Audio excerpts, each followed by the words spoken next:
الحمد لله الحمد لله حمدا كثيرا كما أمر ونشهد أن لا إله إلا الله وحده لا شريك له في الخلق والأمر ونشهد أن سيدنا وسندنا محمدا عبده ورسوله المبعوث إلى الأسود والأحمر لتتميم مكارم الأخلاق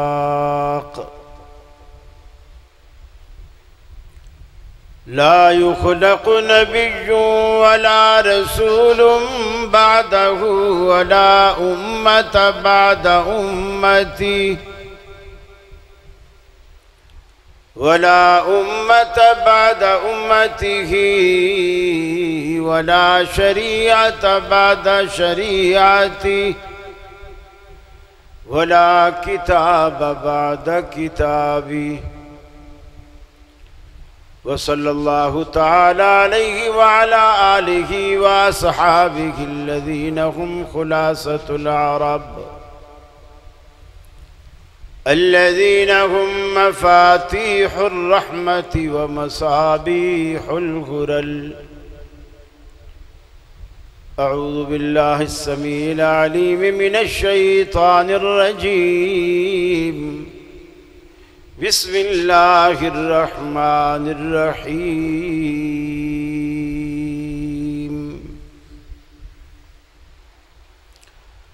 وإذ أخذ الله ميثاق النبيين لما آتيتكم من كتاب وحكمة ثم جاءكم رسول مصدق لما معكم لتؤمنن به ولتنصرنه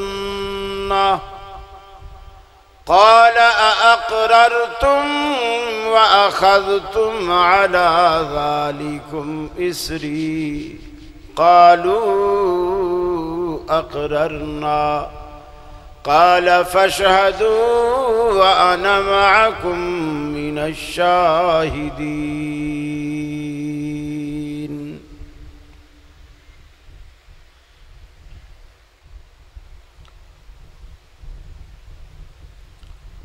عن عائشة رضي الله تعالى عنها قالت قال رسول الله صلى الله عليه وسلم من أحدث في أمرنا هذا ما ليس منه فهو رد.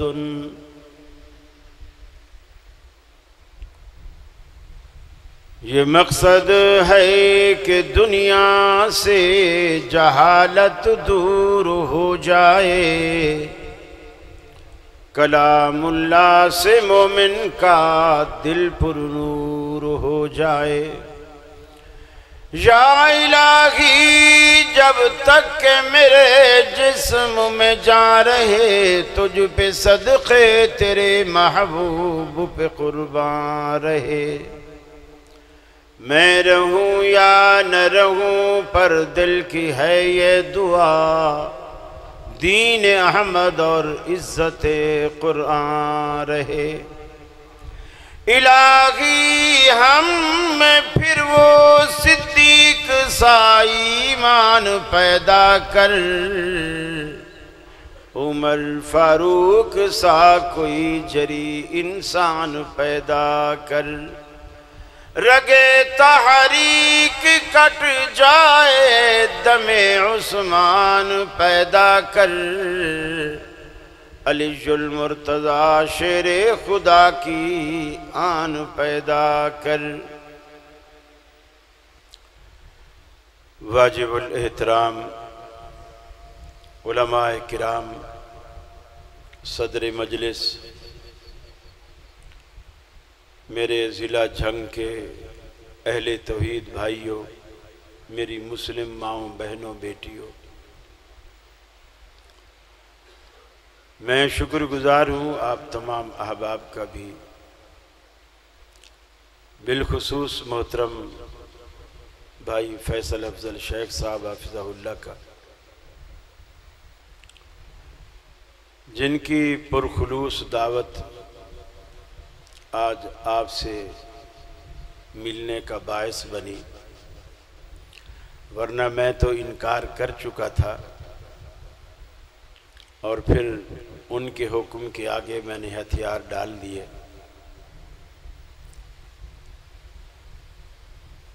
اللہ سے دعا ہے اللہ مجھے حق کہنے کی، آپ کو حق سننے کی اور ہم سب کو اس پہ عمل کی توفیق عطا فرمائے۔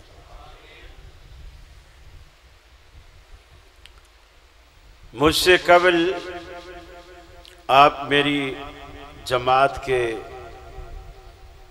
دو نوجوانوں کا بیان سماعت فرما چکے۔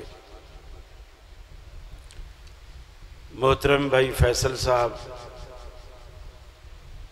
مرکزی جمعیت اہل حدیث پاکستان کی اور ان کی قیادت کی کارکردگی آپ کو یاد دلا رہے تھے، اور محترم ساکی صاحب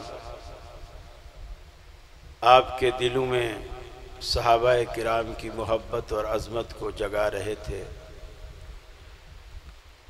یہ عجیب تقسیم ہے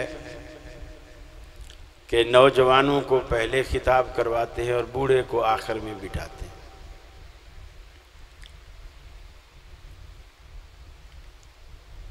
جلسے کا آپ کا عنوان ہے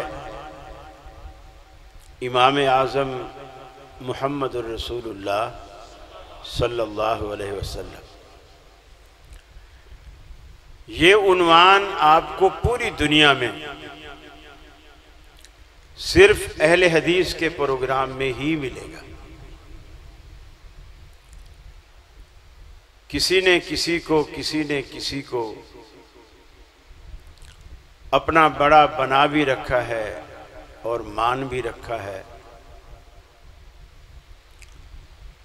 کسی شاگرد سے پوچھو تو وہ کہتا ہے میرے استاد جیسا کسی کا استاد نہیں۔ کسی بیٹے سے پوچھو تو وہ کہتا ہے میرے باپ جیسا کسی کا باپ نہیں۔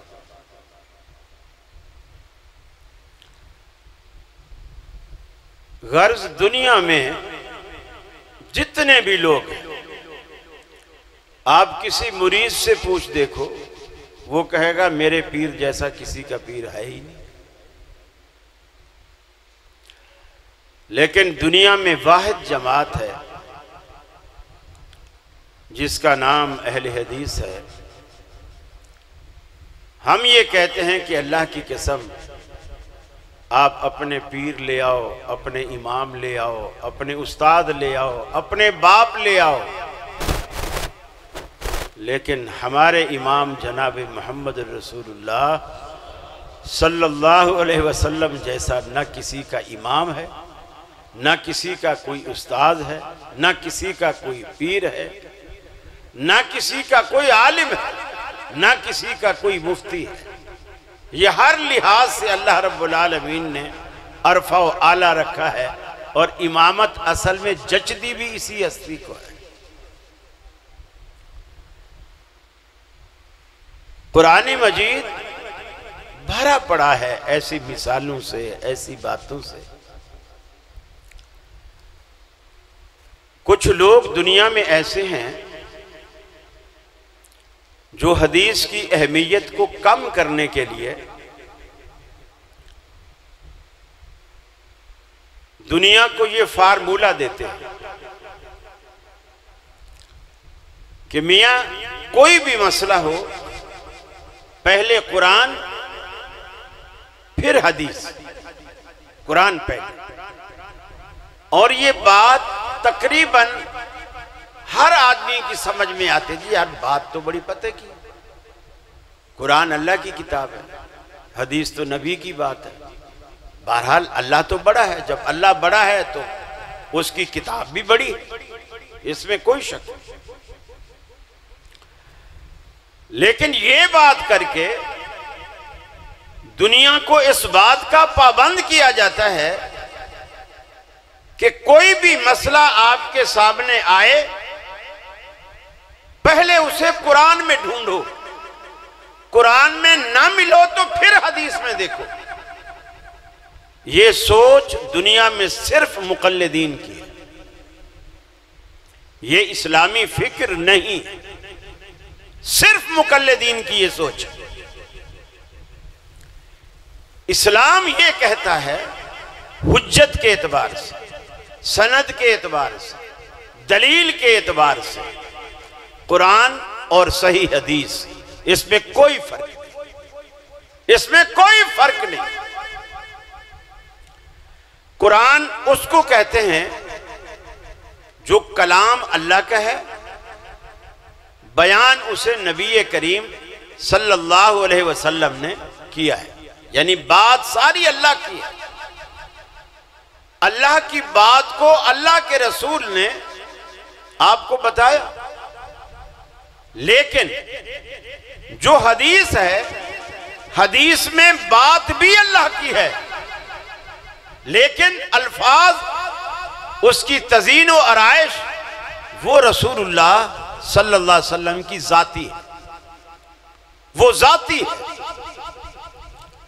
قرآن میں الفاظ بھی اللہ کے، بات بھی اللہ کی، حدیث میں بات اللہ کی، الفاظ رسول اللہ صلی اللہ علیہ وسلم کے اپنے ہیں۔ یہ بنیادی فرق ہے، حجت کے اعتبار سے، سند کے اعتبار سے کوئی فرق نہیں۔ مثال کے طور پر ابھی ہم نے محترم ساکی صاحب ہمیں ایک جگہ لے گئے تھے، ہم نے بہت ساری چیزیں کھائی، اس میں ایک مچھلی بھی تھی، مچھی بھی کھائی۔ قرآن کہتا ہے اگر یہی بات ہے کہ پہلے قرآن میں دیکھو، نہ ملے تو پھر حدیث میں دیکھو، اگر اسی بات پر عمل کرتے ہوئے پہلے قرآن میں دیکھو، حدیث میں تو تب دیکھو نا جب قرآن میں نہ ملے، مل جائے تو پھر تو حدیث کو دیکھنے کی ضرورت ہی نہیں۔ تو جب قرآن میں دیکھا، مچھلی کا مسئلہ قرآن میں مل گیا، اور قرآن کے نزدیک مچھلی حرام ہے۔ یہ جنگ والوں کے لیے بڑی عجیب بات ہوگی، قرآن کے نزدیک مچھلی حرام ہے۔ کیسے حرام ہے؟ حالانکہ مولوی شوق سے کھاتے ہیں، چاہے وہ حنفی ہوں، چاہے وہ اہل حدیث ہوں، چاہے وہ بریلوی ہوں، چاہے وہ دیوبندی ہوں، چاہے وہ حیاتی ہوں، چاہے وہ مماتی ہوں، بلکہ مماتی تو مری ہوئی مچھلیاں زیادہ کھاتے ہیں۔ کیوں حرام ہے؟ اللہ قرآن میں کہتا ہے انما حرم علیکم المیتۃ والدم ولحم الخنزیر وما اہل بہ لغیر اللہ۔ اس میں جو سب سے پہلی چیز ہے، اللہ نے ہر وہ چیز تم پر حرام کی ہے جو میتہ ہے، جو مردار ہے، جو مر چکی ہے۔ مجھے بتائیے، مچھلی آپ مری ہوئی کھاتے ہیں کہ زندہ کھاتے ہیں؟ مری ہوئی کھاتے ہیں کہ زندہ کھاتے ہیں؟ مری ہوئی کھاتے ہیں۔ اب آپ بولو گے تو بکری بھی تو ہم مار کے ہی کھاتے ہیں نا، مرغی بھی مار کے پھر کھاتے ہیں، زندہ تو کوئی بھی نہیں کھاتا۔ اس میں فرق یہ ہے کہ جب تک حلال جانور کو تکبیر پڑھ کر ذبح نہ کریں، تب تک وہ حلال جانور بھی حلال نہیں ہوتا کھانے کے لیے، وہ کھانے کے قابل نہیں ہوتا جب تک آپ تکبیر پڑھ کر اس کو ذبح نہ کریں۔ یہ آہستہ آہستہ پھر نیچے لے آتے، پتہ نہیں اس کو کیا بیماری ہے یار۔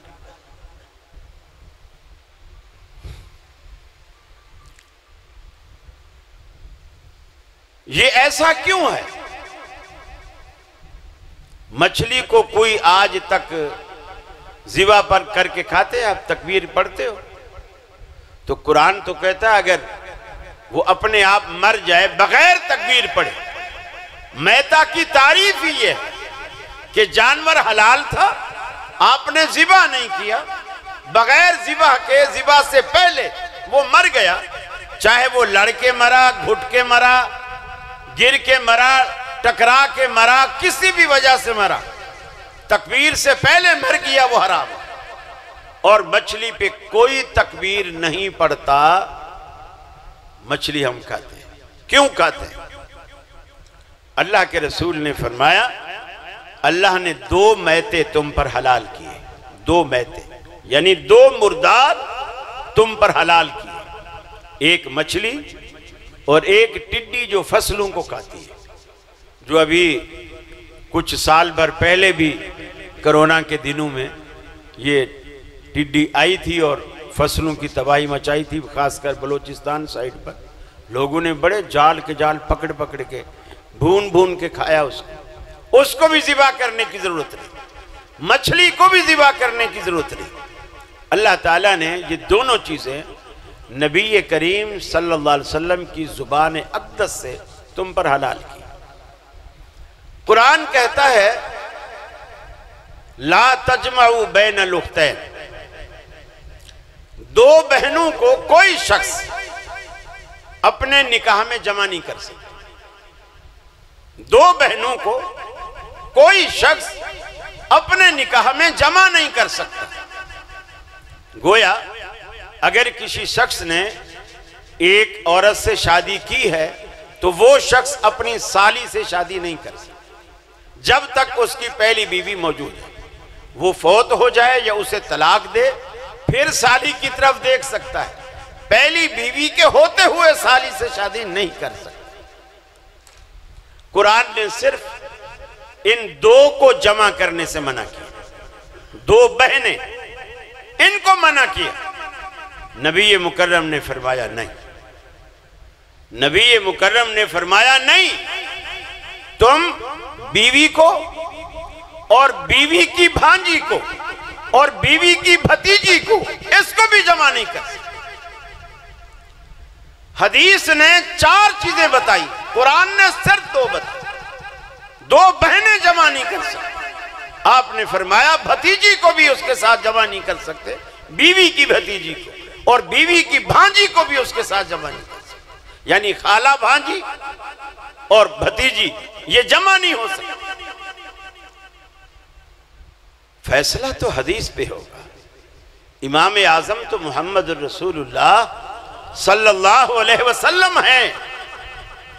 پھر دیکھیے قرآن کہتا ہے اگر کوئی شخص کسی کو طلاق دے دے اپنی بیوی کو اور 3 طلاقیں دے دے، الگ الگ مجلس کی دے دے، 3 واقع ہو جائیں، لیکن کچھ عرصے بعد مرد کی عقل ٹھکانے آئی اور وہ کہتا ہے یار میرے چھوٹے چھوٹے بچے ہیں، میں نے بڑی غلطی کی، طلاق نہیں دینی چاہیے تھی، اب ہم سلو کرتے ہیں. احناف کہتے ہیں کہ حلالہ کر. اور سچی بات ہے جو الفاظ اللہ کے رسول نے ادا فرمائے کہ لعن اللہ المحلل والمحلل لہ، کہ حلالہ کرنے والا کرانے والا دونوں ملعون ہیں، دونوں پر خدا کی لعنت ہے، دونوں پر خدا کی لعنت. اور لعنت والا کام حلال چیز کو حرام تو کر سکتا ہے، لعنت والا کام کبھی حرام چیز کو حلال نہیں کر سکتا. پھر اللہ نے قرآن مجید میں کہا وہ عورت پہلے خامند کے لیے اس وقت تک حلال نہیں ہو سکتی حتیٰ تنکح زوجا غیرہ، یہاں تک کہ کسی دوسرے شخص کے ساتھ نکاح نہ کرے. قرآن صرف ایک شرط لگاتا ہے، جب تک دوسرے شخص کے ساتھ نکاح نہ کرے. قرآن کی صرف یہ بس نکاح ہو. اللہ کے رسول کے پاس مقدمہ آیا، ایک عورت عورت نے کہا یا رسول اللہ میں دوسرے خاوند سے جان چھڑا کر میں پہلے خاوند کے پاس دوبارہ جانا چاہتی. آپ نے فرمایا کیوں؟ اتنا جلدی یہ تبدیلی کیسے آ گئی؟ اس نے کہا یا رسول اللہ صلی اللہ علیہ وسلم مجھے راضی کرنے کے لیے اس کے پاس ایسی کوئی صلاحیت نہیں ہے. آپ نے فرمایا تو پہلے خاوند کے پاس نہیں جا سکتی. حالانکہ نکاح وہ ہو چکا ہے، پہلا طلاق دے چکا ہے، دوسرا نکاح کر چکا ہے. اب قرآن کی یہ شک تو پوری تھی، حتیٰ تنکح زوجا غیرہ، جب تک کہ دوسرا نکاح نہ کرے پہلے خاوند کے لیے حلال نہیں ہو سکتی. اب یہ دوسرا نکاح کر چکی ہے، اللہ کے نبی نے فرمایا اب بھی تو حلال نہیں، اب بھی تو حلال نہیں. کیوں؟ آپ نے فرمایا جب تک کہ تو اس کی اور وہ تیری شہد نہ چکھ لے تب تک تو پہلے خاوند کے لیے حلال ہی نہیں ہو سکتا.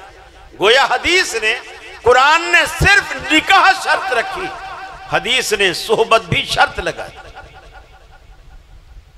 قرآن مجید اللہ نے ہمارے پاس نہیں اتارا.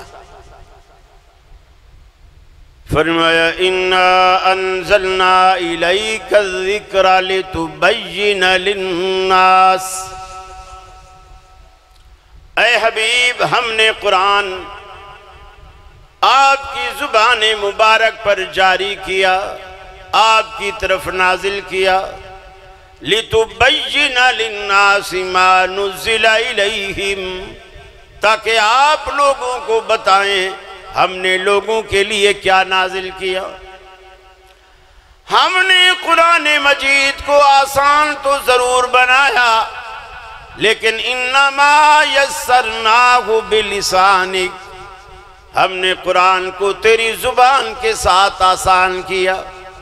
اگر دنیا تیری زبان کو چھوڑے گی، حدیث سے نہیں سمجھے گی، کوئی ڈاکٹر پرویز بن جائے گا، کوئی جاوید احمد غامدی بن جائے گا، کوئی علی مرزا بن جائے گا، کوئی عبداللہ چکڑالوی بن جائے گا، کوئی اسلم جراج پوری بن جائے گا.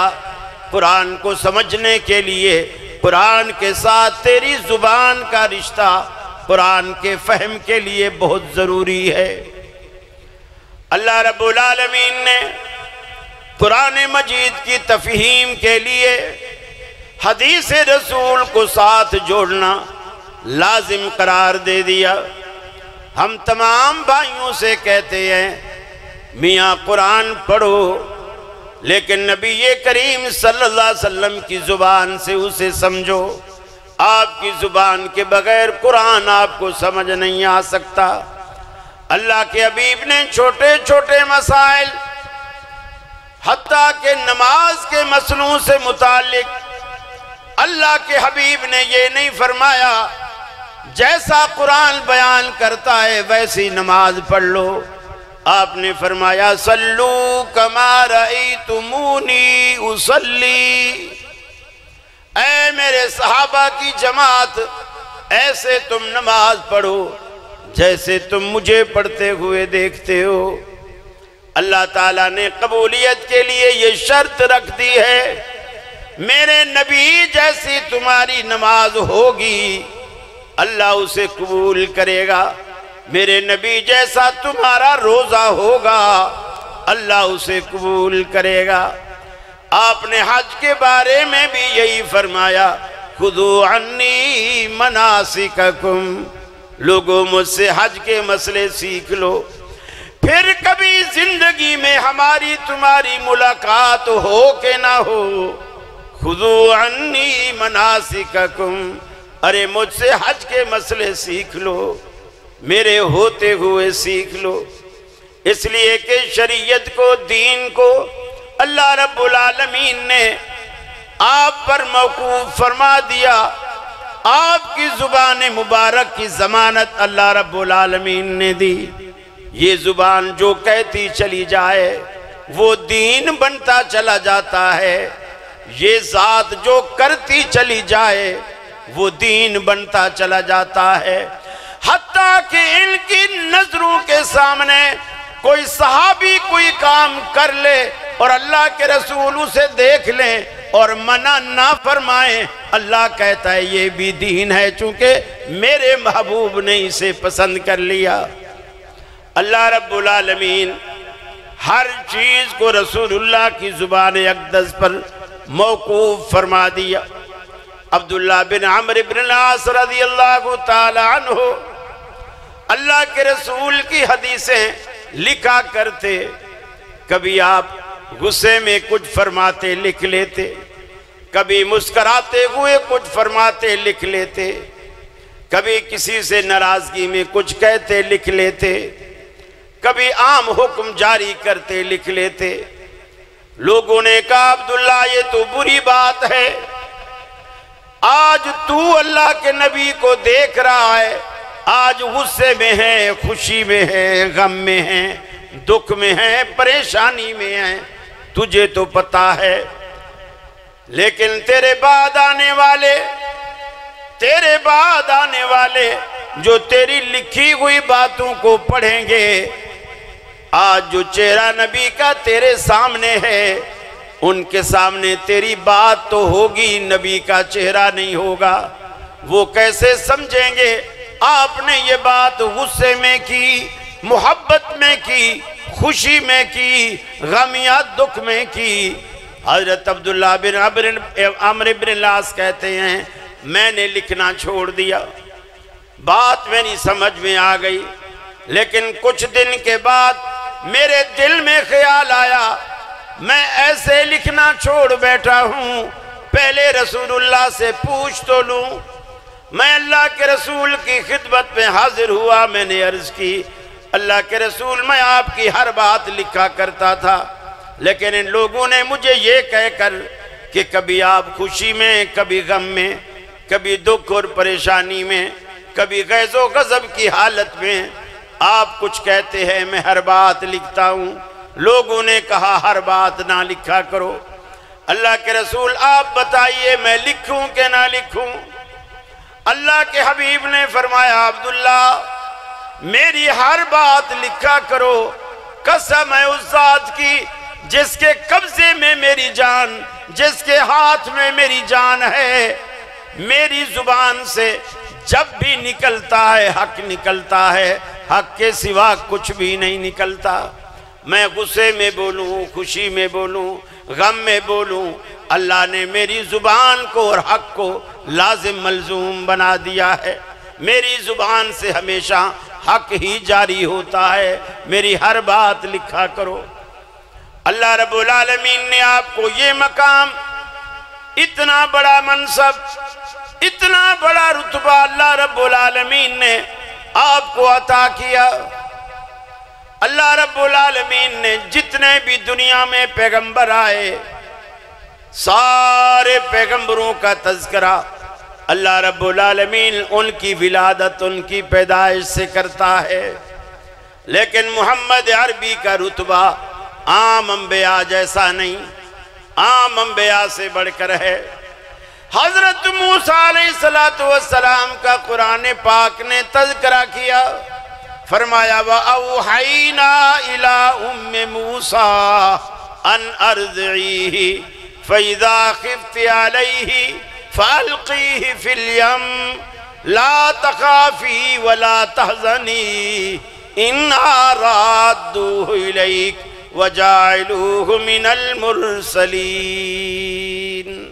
اے موسیٰ علیہ السلام کی ماں، اے موسیٰ کی ماں، ہم نے ان کو وحی کی، کیا وحی کی؟ ایک لکڑی کا صندوق بنا لے، ایک بکسہ بنا لے، فرعون کی فوجیں جب بھی تیرے دروازے پر آنے لگیں اور تجھے اس کی اطلاع پڑ جائے، اپنے لگتے جگر موسیٰ کو اس لکڑی کے باکس میں ڈالنا، ڈھکنا بند کرنا، پھر اس نبی ہونے والے پیغمبر کو دریا کی موجوں کے حوالے کر دینا۔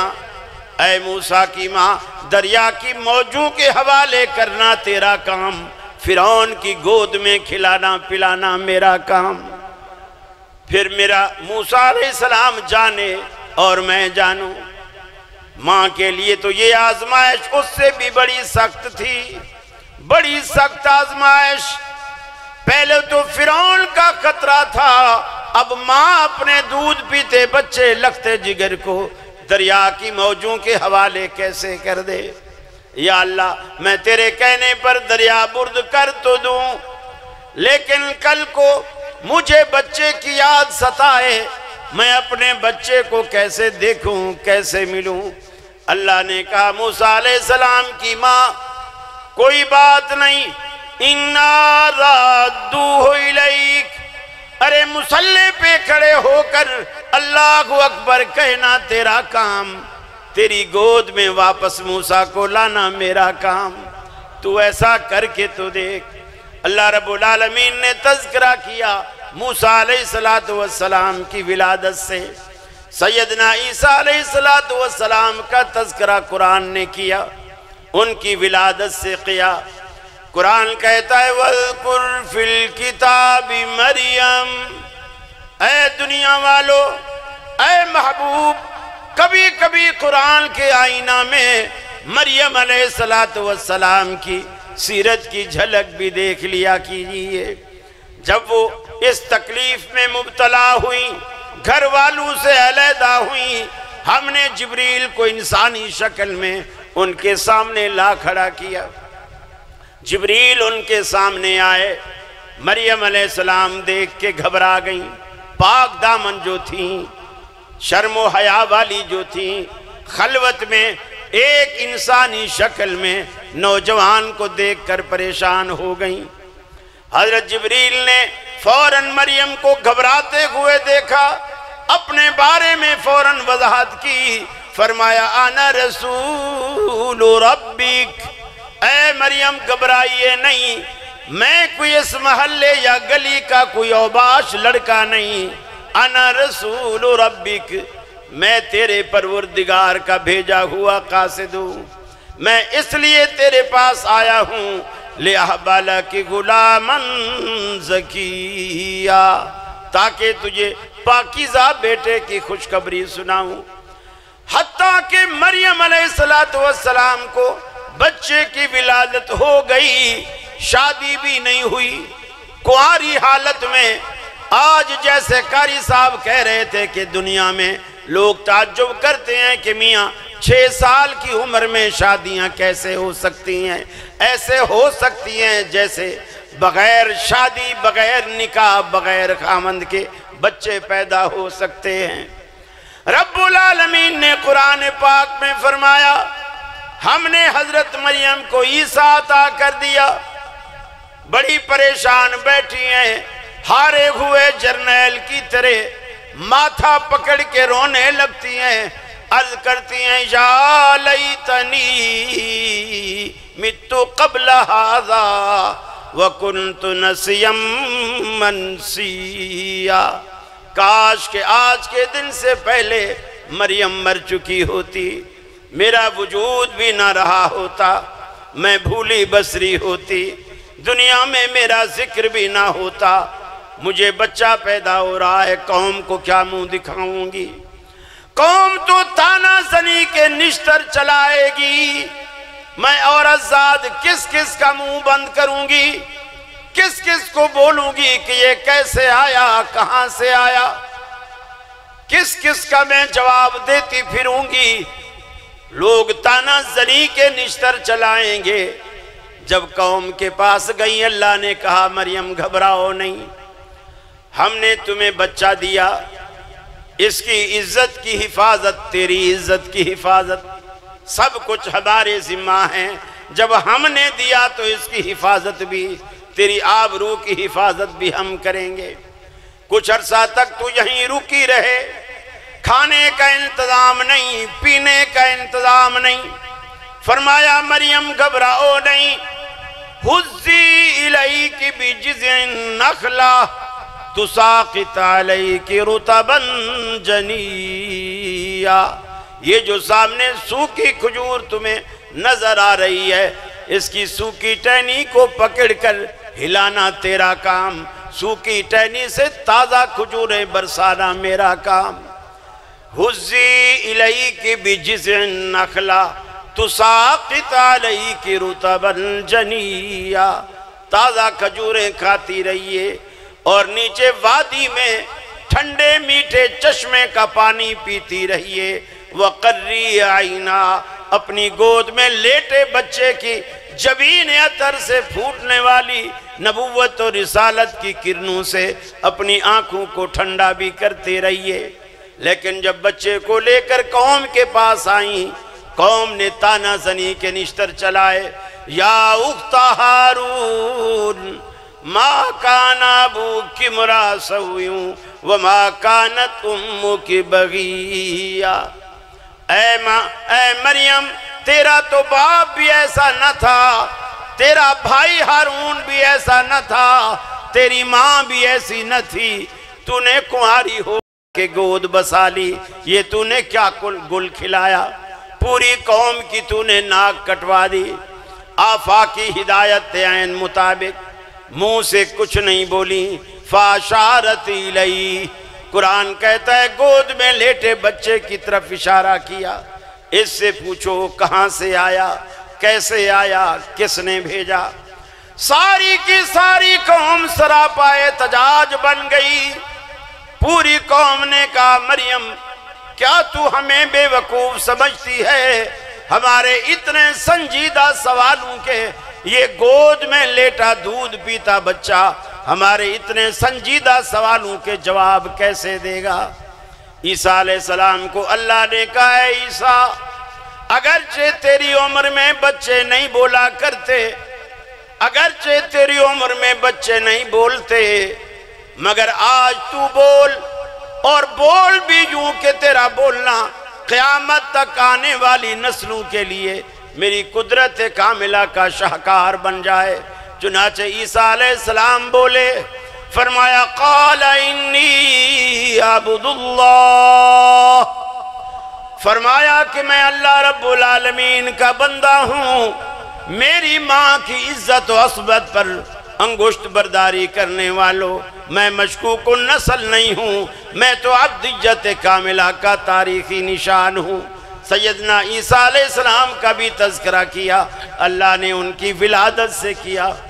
لیکن جب ہمارے امام، ہمارے پیغمبر، ہمارے امام سید البشر محمد الرسول اللہ کے ذکر کی بات آئی تو اللہ نے ولادت سے تذکرہ نہیں کیا، دنیا کے وجود میں آنے سے بھی پہلے عالم ارواح میں اللہ نے تذکرہ کیا۔ فرمایا ابھی دنیا نہیں بنی تھی، اس وقت اللہ رب العالمین نے تمام انبیاء کی روحوں کو جمع کیا۔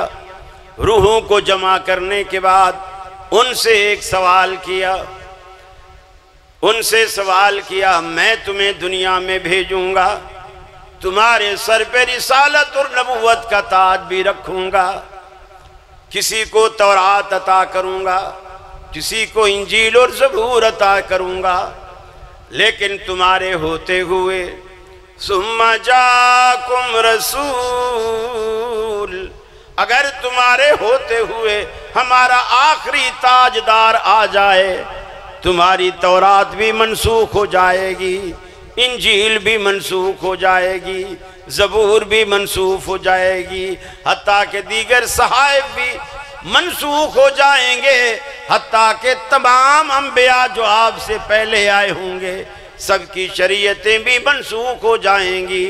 اے انبیاء کی جماعت اس وقت تمہاری کیا ذمہ داری ہوگی؟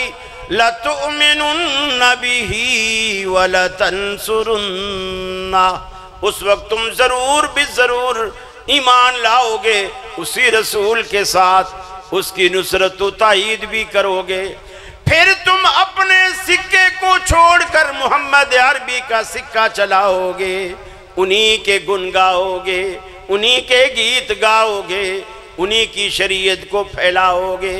یہ وعدہ اللہ نے عالم ارواح میں انبیاء کے اجتماع میں، جس طرح آج جہاں آپ کو لوگ کھڑا کر کے دونوں ہاتھ اٹھوا کر آپ سے عہد و پیمان لیتے ہیں، اللہ رب العالمین نے انبیاء سے سوال کیا، یہ قرارداد پاس کروائی، اے انبیاء کی جماعت بتاؤ، قال اقررتم واخذتم على ذلكم اسری قالوا اقررنا، اے انبیاء کی جماعت تم نے میری یہ قرارداد پاس کر لی، منظور کر لی، اس کا اقرار کرتے ہو، اس کو مانتے ہو۔ سب نے کہا الہ العالمین اقررنا، ہم نے دل و جان سے اسے تسلیم کیا۔ اللہ نے کیا فرمایا؟ قال فاشهدوا وانا معكم من الشاہدین، تم بھی گواہ بن جاؤ، میں بھی تمہارے ساتھ گواہ بن جاتا ہوں کہ آج دنیا کے وجود میں آنے سے پہلے یہ دنیا کو ہم نے منوا لیا کہ پوری کی پوری کائنات کا امام محمد الرسول اللہ کے سوا کوئی نہیں۔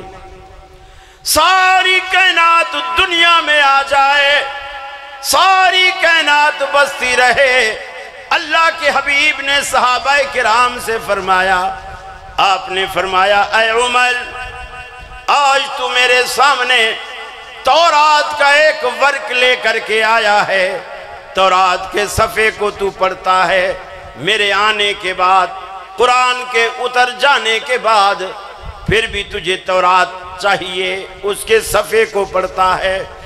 آپ نے فرمایا اللہ کے حبیب، میں تو صرف اس بات کی آپ سے تصدیق چاہتا تھا اور میرا کوئی مقصد نہیں تھا۔ آپ نے فرمایا عمر سن، یہ تورات جس کا تو ایک ورق لے کر کے آیا، یہ تورات جس پیغمبر موسیٰ علیہ السلام پر نازل ہوئی، لو کان موسیٰ حجا ما وسعہ الا اتباعی، اگر آج موسیٰ علیہ السلام زندہ ہوتے میرے آنے کے بعد، اگر آج موسیٰ علیہ السلام زندہ ہوتے اور وہ یہاں رہ کر جنت میں جانے کی خواہش کرتے، ما وسعہ الا اتباعی، انہیں بھی میری سنت کے در کے سوا جنت میں جانے کے لیے کوئی در نظر نہ آتا۔ یہ سنت معمولی چیز نہیں۔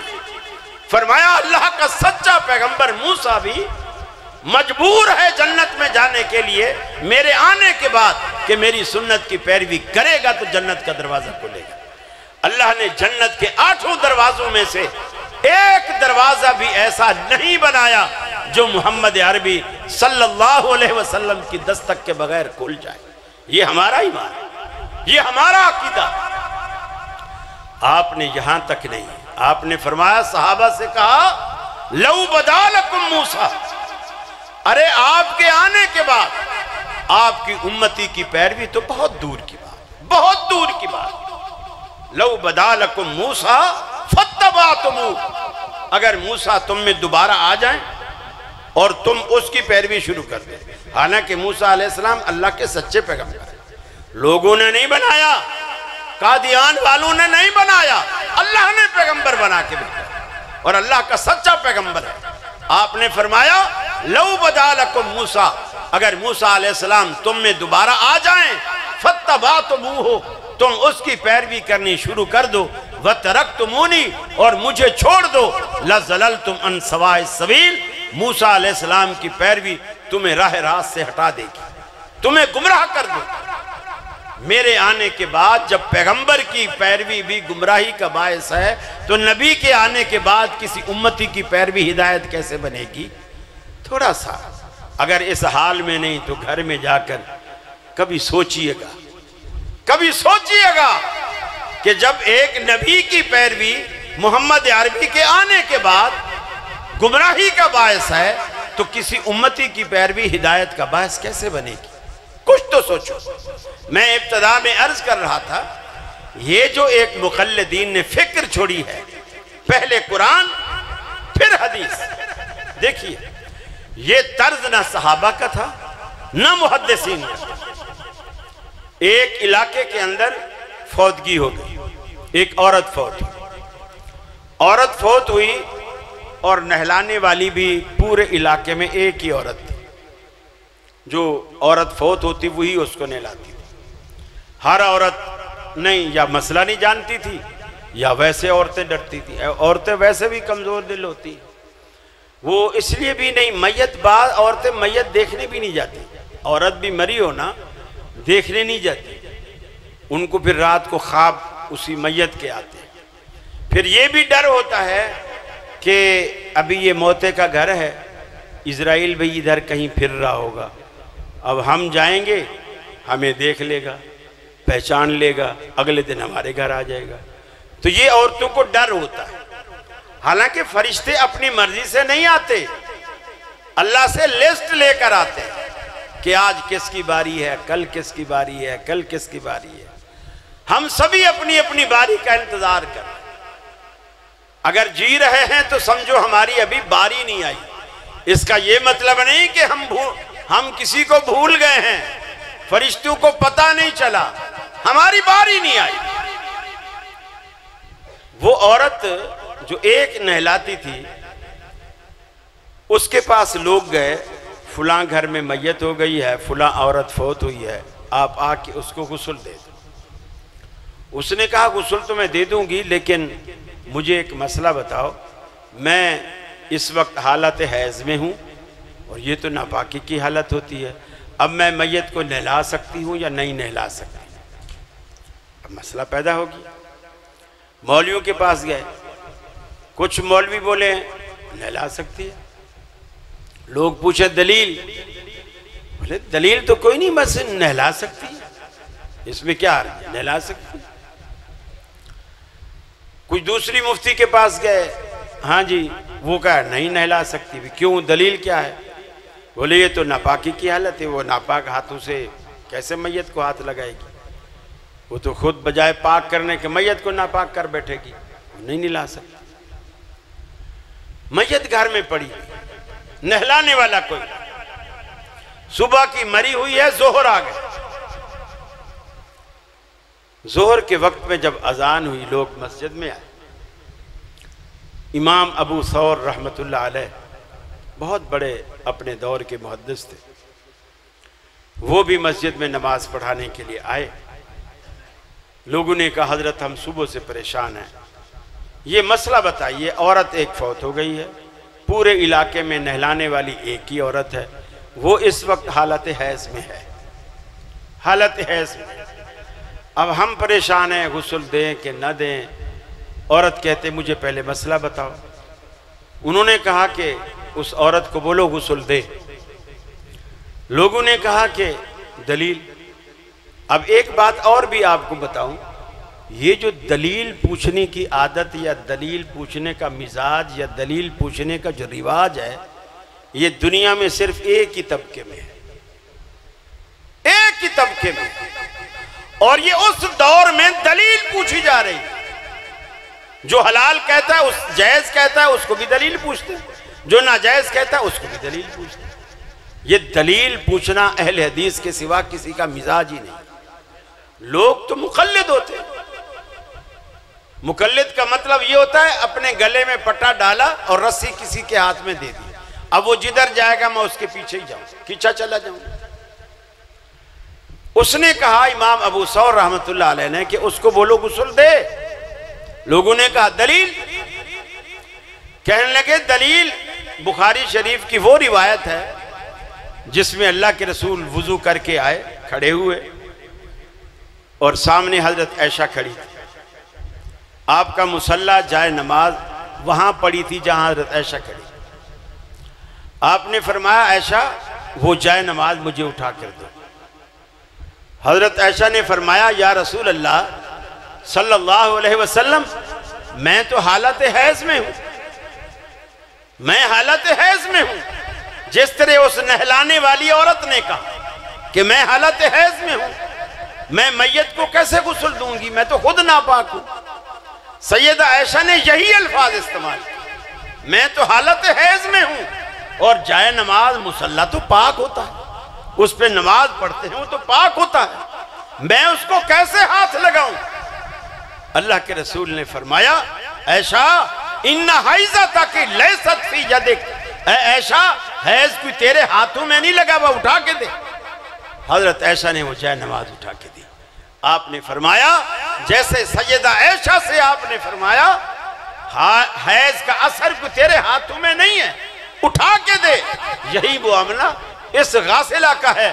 اس غسل والی دینے والی کو بھی بولو وہ اٹھ کے غسل دے، اس لیے کہ وہ جو کچھ ہے وہ اس کے ہاتھ میں نہیں ہے۔ اس کا مطلب یہ ہے کہ عورت ایسی نجس نہیں ہو جاتی اس حال میں جیسے کتا یا سور پلید ہوتا ہے، عورت ایسی نہیں پلید ہوتی۔ کہ عورت حیض کے دنوں میں آپ کے گھر میں آٹا نہیں گوندتی، پراٹھے نہیں بناتی، دیسی گھی میں تڑکا نہیں لگاتی؟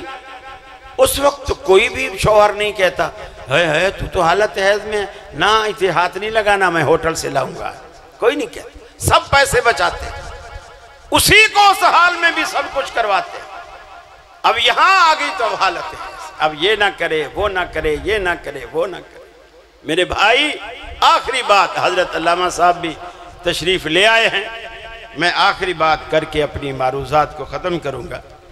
ہم پر یہ بہت بڑا الزام ہے کہ یہ جو اہل حدیث لوگ ہیں نا، یہ اشتہاروں پہ تو لکھ دیتے ہیں کہ امام اعظم محمد رسول اللہ، باقی ان کے دل اگر ٹٹولو تو یہ اپنے باپ یا اپنے بڑے بھائی سے زیادہ نعوذ باللہ نبی کو مقام نہیں دیتے۔ یہ ہم پر الزام ہے اور یہ لوگ لگاتے ہیں، ہر محفل مجلس میں کہتے ہیں کہ زبان سے تو کہتے ہیں کہ ہمارا امام سب سے اعلیٰ افضل محمد رسول اللہ صلی اللہ علیہ وسلم، لیکن دل میں بڑے بھائی یا باپ سے زیادہ عزت نہیں دیتے۔ یہ ہم پر بہت بڑی تہمت اور بہت بڑا الزام۔ سنن دارمی کی روایت ہے، اللہ کے رسول صلی اللہ علیہ وسلم فرماتے ہیں میں لیٹا ہوا تھا، میرے پاس اللہ تعالیٰ نے 2 فرشتے آسمان سے اتارے، ان کے ہاتھ میں ترازو تھا، جو تولنے والا ترازو ہوتا ہے۔ ایک فرشتہ تو نیچے آ کے بالکل زمین پہ میرے پاس جہاں میں لیٹا ہوا تھا وہیں آ کے بیٹھ گیا، اور ایک فرشتہ آسمان اور زمین کے درمیان رک گیا اور اس نے ترازو کے دونوں پلڑے زمین پہ لٹا دی، اتار دیے، اور جو اس کا دستہ تھا جسے آپ مٹھا کہتے ہیں، اس مٹھے کو خود ہاتھ میں پکڑ لیا اور پلڑے نیچے لٹکا دیے، اور نیچے والے فرشتے سے کہا جس ہستی کے پاس ہمیں بھیجا گیا ہے کیا وہ یہی ہستی ہے؟ نیچے والے فرشتے نے کہا بالکل وہ یہی ہستی ہے۔ اوپر والے فرشتے نے نیچے والے فرشتے سے کہا اسے پلڑے میں رکھو۔ آپ فرماتے ہیں مجھے ایک پلڑے میں رکھا گیا اور دوسرے پلڑے میں کسی اور کو رکھا گیا۔ حدیث میں اس کا نام نہیں، اس کا ذکر نہیں کہ دوسرا کون ہے۔ اس پلڑے میں رکھا گیا۔ فرمایا فرشتے نے جب ترازو کا مٹھا اوپر اٹھایا تو جو میرا پلڑا تھا وہ تو اسی طرح زمین سے لگا رہا وزن کی وجہ سے، اور جو دوسرا پلڑا تھا وہ ہلکا تھا، فوراً اوپر اٹھ گیا۔ اب فرمایا اوپر والے فرشتے نے نیچے والے فرشتے سے کہا زنہو بعشرن سے 10 کے مقابلے میں تولو۔ آپ نے فرمایا مجھے 10 کے مقابلے میں تولا گیا، پھر بھی میرا پلڑا بھاری رہا۔ اوپر والے فرشتے نے کہا زنہو بمئتن، اسے 100 کے مقابلے میں تولو۔ فرمایا 100 کے مقابلے میں تولا گیا، پھر بھی میرا پلڑا بھاری رہا۔ اوپر والے فرشتے نے کہا زنہو بألفن، اسے 1000 کے مقابلے میں تولو۔ فرمایا مجھے 1000 کے مقابلے میں تولا گیا، پھر بھی میرا پلڑا بھاری رہا۔ آپ نے فرمایا اب نیچے والے فرشتے نے اوپر والے فرشتے سے کہا، پہلے تو اوپر والا نیچے والے سے کہتا تھا، اب نیچے والا فرشتہ اوپر والے سے کہتا ہے بھائی تو کس ہستی کا وزن کن لوگوں کے مقابلے میں کراتا ہے؟ کبھی 1 کے مقابلے میں، کبھی 10 کے مقابلے میں، کبھی 100 کے مقابلے میں، کبھی 1000 کے مقابلے میں۔ واللہ لو وزنتہو بامتہی لرجعہا، اللہ کی قسم اگر دوسرے پلڑے میں ساری کائنات بھی رکھوا دے پھر بھی آمنہ کے لال کا پلڑا بھاری رہے گا۔